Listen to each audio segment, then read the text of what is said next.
बाद हुई, जो ऑर्डिनेंस लेके आया सेंट्रल गवर्नमेंट दिल्ली गवर्नमेंट के खिलाफ में, हमारा पार्टी के लिए मैं सब पार्टी को अपील करेंगे कि अगर हर पार्टी हम एक साथ में अपोजिशन हो सकता है, दिस इज द मौका है, तो एक बहुत बड़ा मैसेज जाएगा देश के लिए कि हम बीजेपी को राज्यसभा में हरा सकते हैं, तो ऑर्डिनेंस भी जा सकता है। एक बीजेपी को हराने के लिए 24 से पहले एक बहुत मौका मिल गया। हमारा पार्टी से हम डिसाइड किया है हम एक ऑर्डिनेंस को विरोध करेंगे और हम सुप्रीम कोर्ट का पास हम इसको जस्टिस मांगेंगे। अभी हम अरविंद जी को दे रहा है माइक, अरविंद जी बोलेंगे, इसके बाद वान जी भी है, इसका बाद अगर आपका लोगों का कोई क्वेश्चन है तो जरूर हम लोग कोशिश करेंगे। सबसे पहले मैं दीदी को बहुत बहुत शुक्रिया अदा करना चाहता हूँ, इतना वार्मली हम लोगों को वेलकम किया, इतना प्यार, हमेशा दीदी का प्यार मिलता रहता है हम लोगों को, हमारी बड़ी बहन की तरह है दीदी। आज कलकत्ता मेरा इसलिए आना हुआ क्योंकि आप सब लोग जानते हैं जब हमारी 2015 में सरकार बनी थी पहली बार दिल्ली में, जैसे ही हमारी सरकार बनी इन लोगों ने नोटिफिकेशन, केंद्र सरकार ने नोटिफिकेशन पास करके, एक नोटिफिकेशन, सिंपल नोटिफिकेशन पास करके दिल्ली की चुनी हुई सरकार की सारी पावर्स छीन ली कि हम किसी ऑफिसर की ट्रांसफर पोस्टिंग नहीं कर सकते, अगर कोई ऑफिसर गलत काम करे तो हम उसकी डिसिप्लिनरी प्रोसीडिंग नहीं कर सकते, ये सारी पावर हमसे छीन ली। 8 साल तक दिल्ली के लोगों ने संघर्ष किया, हम सुप्रीम कोर्ट गए, 8 साल के संघर्ष के बाद सुप्रीम कोर्ट ने हमारे पक्ष में ऑर्डर किया, दिल्ली की जनता जीत गई। लेकिन जैसे ही ऑर्डर आया सुप्रीम कोर्ट का, 1 हफ्ते के बाद इन्होंने ऑर्डिनेंस लाके जो सुप्रीम कोर्ट का ऑर्डर था उसको उन्होंने पलट दिया, और उस दिन पलटा जिस दिन सुप्रीम कोर्ट वेकेशन पे जा रहा था। इसका मतलब इनके दिल में काला था, इन्हें पता था कि अगर सुप्रीम कोर्ट होता तो अगले दिन उसके ऊपर स्टे लग जाता, तो इनका ऑर्डिनेंस गलत है। इन लोगों ने जिस तरह से डेमोक्रेसी का मजाक बना दिया है, जहाँ भी 3 तरीके से ये चुनी हुई सरकारों को तंग कर रहे हैं। एक, पहली चीज कि जहाँ पे बीजेपी की सरकार नहीं बनती वहाँ ये एमएलए खरीद के सरकार गिरा देते हैं उस पार्टी की और अपनी बीजेपी की सरकार बना लेते हैं। दूसरा, जहाँ बीजेपी की सरकार नहीं बनती वहाँ ये ईडी और सीबीआई को इस्तेमाल करके दूसरी पार्टी के एमएलए को डराते हैं, धमकाते हैं, उनको तोड़ लेते हैं और उनकी सरकार गिरा के बीजेपी की सरकार बना लेते हैं। तीसरा, जहाँ बीजेपी की सरकार नहीं बनती वहाँ कानून का गलत इस्तेमाल करके, गवर्नर के जरिए ऑर्डिनेंस पास करके ये तरह तरह से उस नॉन बीजेपी गवर्नमेंट को काम ही नहीं करने देते।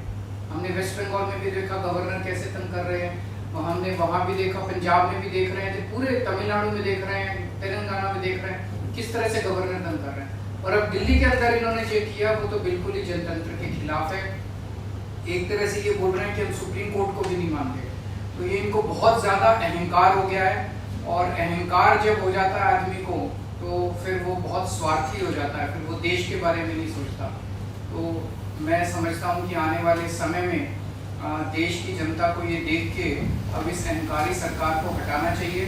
तो एक तो मैं दीदी का शुक्रिया अदा करना चाहता हूँ कि राज्यसभा के अंदर इन्होंने कहा कि हम सपोर्ट करेंगे, और मैं समझता हूँ कि अगर राज्यसभा में ये बिल गिर जाता है तो ये एक तरह से सेमीफाइनल हो जाएगा 2024 का। और मैं अब भगवंत मान जी को रिक्वेस्ट करता हूँ। बहुत बहुत धन्यवाद। सबसे पहले ममता दीदी, मैं पहली बार बंगाल में आया हूँ और इतना इन्होंने हमें मान सम्मान दिया और उसके लिए मैं धन्यवाद करता हूँ। आपका नाम तो मान है। जी थैंक यू। और सेंट्रल हॉल में बहुत बार मिलते रहे। लोकसभा में जब मैं था तो बहुत से गलत जो बिल आते थे उनका मिलके तृणमूल कांग्रेस के साथ मिलके हम उसका विरोध करते रहे, वेल में भी जाते रहे और हम बहुत से बिलों को वापस भी करवाते रहे। और जिस कमेटी का मैं मेंबर था उसके चेयरमैन जो थे सुदीप जी वो उनके चेयरमैन थे। तो एफसीआई और पब्लिक डिस्ट्रीब्यूशन, सो बंगाल और पंजाब का बहुत जो रिश्ता है वो बहुत मजबूत हैं। आज़ादी का संघर्ष जब चलता था तो बंगाल और पंजाब आपस में शहीद आजम भगत सिंह भी लाहौर से सीधा कोलकाता आते थे और यहाँ से उनके जो जितने भी आज़ादी के परवाने थे उनके साथ मीटिंगें चलती थी। अभी भी पंजाब से बहुत बड़ा नाता है क्योंकि बहुत भारी संख्या में पंजाबी जो है वो बंगाल में रहते हैं। ट्रांसपोर्ट का बिजनेस है, दूसरे बिजनेस हैं। तो जैसा कि अरविंद जी ने बताया, ये लोकतंत्र को अपने पक्ष में करने के लिए कोई भी तरीका अपनाने लगे हैं सेंटर सरकार वाले। यहाँ तक कि मेरे 117 में से 92 एमएलए, बहुत बड़ा मैंडेट है, फिर भी मुझे अपने बजट सेशन को जो है चलाने के लिए सुप्रीम कोर्ट जाना पड़ा। सुप्रीम कोर्ट से ऑर्डर है कि राज्यपाल रोक नहीं सकता, बजट सेशन चलना चाहिए। इस लेवल तक हमें तंग करते हैं। तो अगर दिल्ली में भी तंग करते हैं, अभी स्टालिन जी की हमारे पास चिट्ठी आई कि हमें हमारे बिल नहीं पास हो रहे। केरला के जो चीफ मिनिस्टर, उनकी चिट्ठी आई कि पास नहीं होने दे रहे 2-2 साल से जो है वो बिल पड़े हैं गवर्नर हाउस में। तो मैं ये कहना चाहता हूँ आपके सामने, अगर 30-31 गवर्नर और एक प्रधानमंत्री ने देश चलाना है तो करोड़ों अरबों रुपया चुनाव पे क्यों खर्च रहे हैं? फिर 30-31 गवर्नर और एक प्रधानमंत्री चला लें मुल्क को, देश को। फिर लोकतंत्र का अभी बाहर जाके, विदेशों में जाके लोकतंत्र का बहुत ढिढोरा पीटते हैं कि देश सबसे बड़ा biggest democracy in the world, लेकिन जब यहाँ आते हैं तो जाके देखते हैं कि किसी को काम नहीं करने देते। अगर आप इलेक्शन नहीं जीते तो बाई इलेक्शन से जीत जाते हैं। मध्य प्रदेश में भी ऐसा किया, कर्नाटक में भी ऐसा किया था और गोवा में भी ऐसा किया था। दिल्ली में मतलब एलजी मीन्स गवर्नमेंट, ऐसा इस लेवल तक की वर्डिंग जो है लोकसभा में पास करवाई है, एलजी मीन्स गवर्नमेंट। तो फिर आप इलेक्शन जो होती है, जो करोड़ों लोग इलेक्शन में जो लाइनों में लग के अपने पसंदीदा एमएलए, विधायक और मुख्यमंत्री को चुनते हैं, तो वो उनके लिए, वो किसके लिए वोटिंग कर रहे हैं? तो ये मजाक बना रखा है डेमोक्रेसी का। तो ममता दीदी का बहुत धन्यवाद इसलिए भी कि इन्होंने बहुत लड़ाई लड़ी है, बहुत बड़ी बड़ी लड़ाइयाँ लड़ी हैं और जीती हैं, सफलतापूर्वक लड़ाइयाँ लड़ी हैं इन्होंने। चाहे वो इलेक्शन हो, चाहे वो सीबीआई की रेड्स का मामला हो, चाहे ईडी का मामला हो। तो हम लोग इकट्ठे होकर देश को बचाने का सवाल पैदा हो गया, लोकतंत्र को बचाने का सवाल पैदा हो गया। तो पार्टियां आपस में बहुत से पॉलिटिकल या विचारक मतभेद होंगे, लेकिन अगर देश रहेगा तो हम पार्टियां रहेंगे ना। अगर 24 में ये संविधान बदलने की कोशिश कर रहे हैं, हर रोज ही कोशिश करते हैं संविधान बदलने की, तो देश के संविधान को खतरा पैदा कर दिया इन लोगों ने। इतने सत्ता की भूख हो गई या इतना ये अहंकारी हो गए, जैसा अरविंद जी ने बताया। लेकिन हमारे पंजाबी में कहावत है कि हंकार दा सिर नीवा होता है, हंकार हमेशा हारता है और भगवान भी हंकारी बंदे की जो है वो हेल्प नहीं करता। हम लोग सच्चे लोग हैं, हम लोग देशभक्त लोग हैं, अपने अपने फील्ड को छोड़ के हम राजनीति में आए हुए हैं और हम चाहते हैं देश नंबर 1 बने दुनिया में। लेकिन वो तभी बनेगा जब सच्ची नीयत वाले लोग जो है वो आगे आएंगे। मैं आज जो ममता दीदी ने कहा कि इस ऑर्डिनेंस का विरोध करेंगे, डट के विरोध करेंगे राज्यसभा में, उससे हमारा हौसला बढ़ा है और हम चाहते हैं कि जो सारे जहां से अच्छा हिंदुस्तान हमारा, वो वाला नारा जो है वो देखने में भी, ग्राउंड में भी देखने को मिले। बहुत धन्यवाद। Is there any question? চারটে পাঁচটা বেশি না, থান্ডারস্টর্ম হচ্ছে কিন্তু। দিদি আমার একটা প্রশ্ন আছে, আমি প্রশ্ন ইংরেজিতে করছি এখানে। You have already proposed 1:1 fight against the BJP. From which media? Didi, this is Safi from Deccan Herald newspaper. Deccan Herald. Okay. You have already proposed 1:1 fight against the BJP and interactions have started between opposition parties. How long can it take for a coalition to take place? और अरविंद जी आपके लिए मेरा एक सवाल है कि आप अभी ट्वीट कर सुबह निकले हैं कि ये लड़ाई केवल दिल्ली वालों की लड़ाई नहीं है, इसमें सबके साथ की अपेक्षा करता हूं, आज से देश भर में निकल रहा हूं। तो इस अपेक्षा में क्या कांग्रेस शामिल है? और मनीष जी का जो दुर्व्यवहार का मामला है उसमें दिल्ली पुलिस ने क्लैरिफाई कर दिया है कि ये दुष्प्रचार है। धन्यवाद।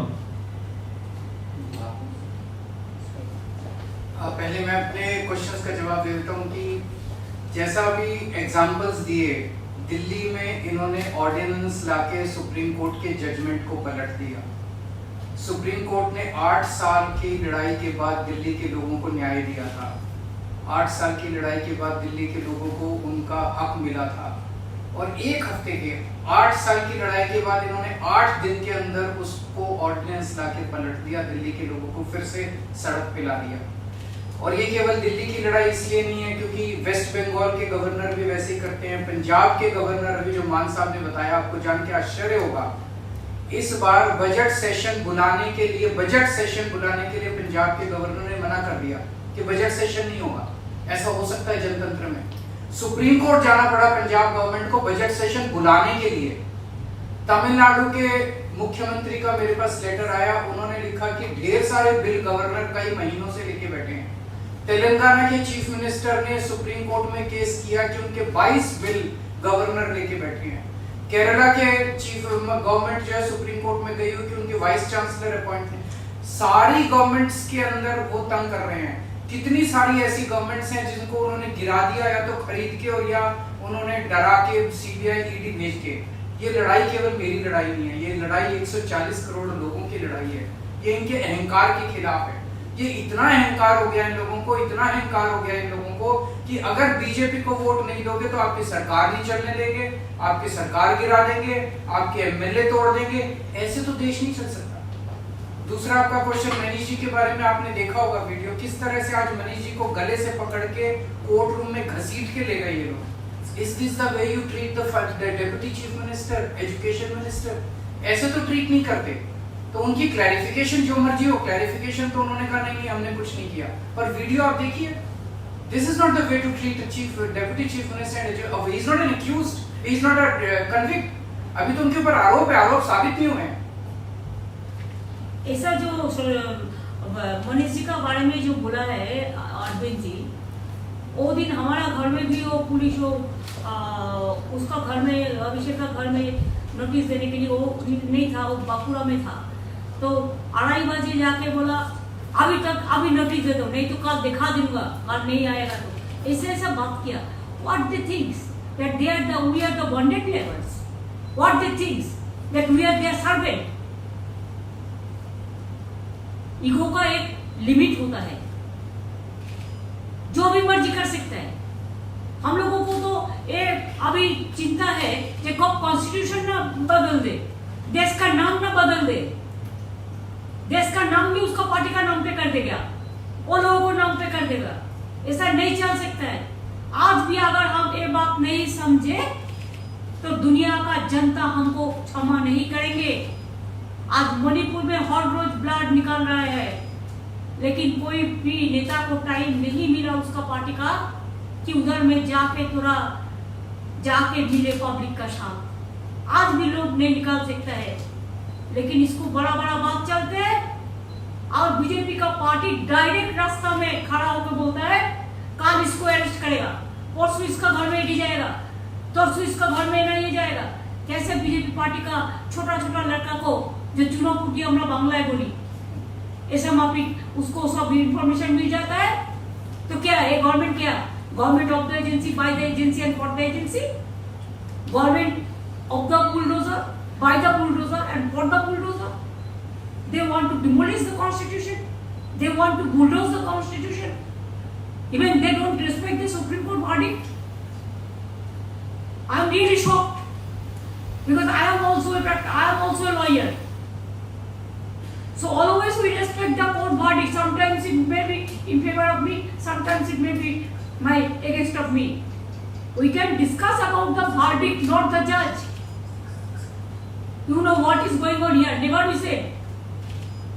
When Supreme Court gave a verdict, strong verdict, after so many years, they will go for election, they will go for people, they will work 5 years for the people, and ultimately,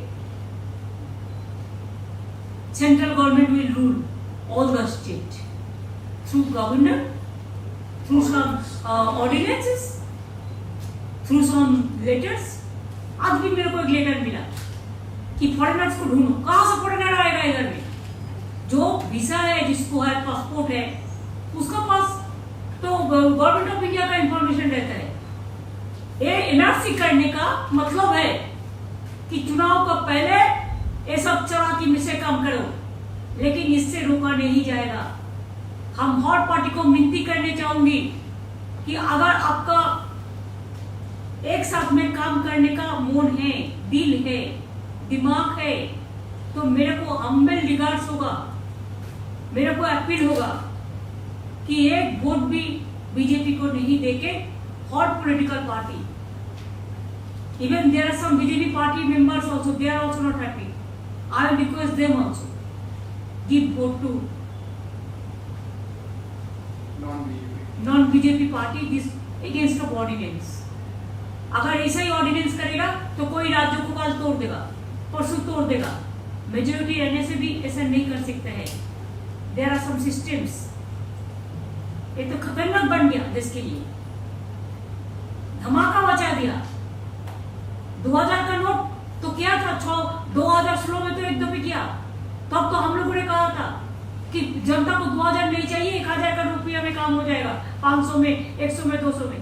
तब तो बात नहीं सुनो। अभी ऐसा क्या हो गया कि बाहर जाने का पहले तुरंत इसको करना पड़ा। LIC को 3 लाख करोड़ रुपया का लॉस हो गया, इसको तो काउंट हो जाता है एक साथ में। क्या ऐसा धमाका है? तो इसी के लिए देश का हर आदमी दुखी है, किसान लोग भी दुखी है, मजदूर भी दुखी है, नौजवान भी दुखी है। सब झूठा बोलता है हम 1 लाख लोगों को, 10 लाख लोगों को नौकरी देगा। आज मुझे तो किसी को दिया, एक ट्रेन बनाया, 10 डिपार्टमेंट उठा दिया, बजट उठा दिया। उसमें भी अब देखा कि इंजन कहाँ का है और कैसे बनाया है और कैसे तोड़ गया है और क्या सिचुएशन है पब्लिक का। एक लोकल स्टेशन में एक टिकट का भाव ऐसे ही 10 रुपया से 30 रुपीज बना दिया। जैसे हमको पास काटवा पैसेंजर एसोसिएशन से लेकर आया। तो देश में जो चलता है दिखाने के लिए कुछ करते हैं, लेकिन ये गवर्नमेंट हो गया डबल इंजन वाला। जो गवर्नमेंट बोलता है एक डबल इंजन और टेरेबल इंजन बन गया। तो अगर एट्रोसस टेरेबल कुछ चलेगा तो इसको हम लोग का हिम्मत है इसको लड़ने के लिए। जो भी करना है आप कर लो। हम लोग डिसीजन लिया है, हम बीजेपी का खिलाफ में हम लड़ेंगे, हम एक कट्टर रहेंगे। हमारा कुछ नहीं चाहिए, किसी से कुछ नहीं चाहिए, खाली जनता को सेव करना चाहिए, सेफ सिक्योरिटी रक्षा करना चाहिए, देश को रक्षा करना चाहिए। I am totally 100% with Arvind ji Mann. I am totally 100% with Telangana बोलो, पंजाब बोलो, तमिलनाडु बोलो, आप केरला बोलो, आप आंध्र प्रदेश बोलो, आप चेन्नई बोलो, आप उड़ीसा बोलो, आप बिहार बोलो, आप झारखंड बोलो, हर जगह भी हम लोग एक साथ में आए और एक साथ में हमको और भी चुकाना है। आप लोगों को मदद भी मैं चाहती हूँ। मीडिया को तो बोल देता है ये बात कहना, ये बात नहीं कहना। मीडिया को भी थोड़ा इम्पार्शियलिटी देना चाहिए। मीडिया को मालिक लोग डरते हैं, ये लोग डराता है। अब तो 6 महीने का बात है भाई, और अगर कोई अचानक कुछ हो जाए, मिराकल कुछ हो जाए, तो उसको पहले भी जा सकता है। Who can say tomorrow, today I am alive, tomorrow I may not be। तो इसी के लिए ये देश में ये लोग नहीं चलेगा। इलेक्शन भी होना है तो 6 महीना बाकी है, इतना ज्यादा नहीं है। अभी उसी के लिए एजेंसी को डांट के भेजता है, एक करो वो करो वो करो। अरे सुप्रीम कोर्ट जब वर्डिक्ट दिया, accept the verdict of the Supreme Court. क्या है, दिल्ली का चपरासी को आप क्यों ट्रांसफर करेंगे? दिल्ली को एम्प्लॉयज को दिल्ली गवर्नमेंट का अंडर में है, आपका अंडर में नहीं है।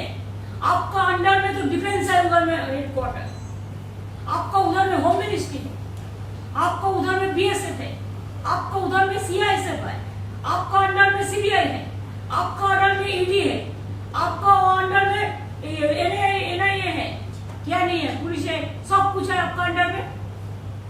तो ये लोग चुनाव में जाएगा, लड़ेगा और इसको सब पावर आप तोड़ लेंगे। ये बात नहीं चल सकता है। लोकतंत्र रहेगा तो हमारा देश बचेगा, लोकतंत्र नहीं रहेगा तो हमारा देश नहीं बचेगा। इसी के लिए जितना जल्दी ये बीजेपी पार्टी को हटाना हम लोग को सबका काम है और एक काम पे हम लोग एक साथ में चलेंगे।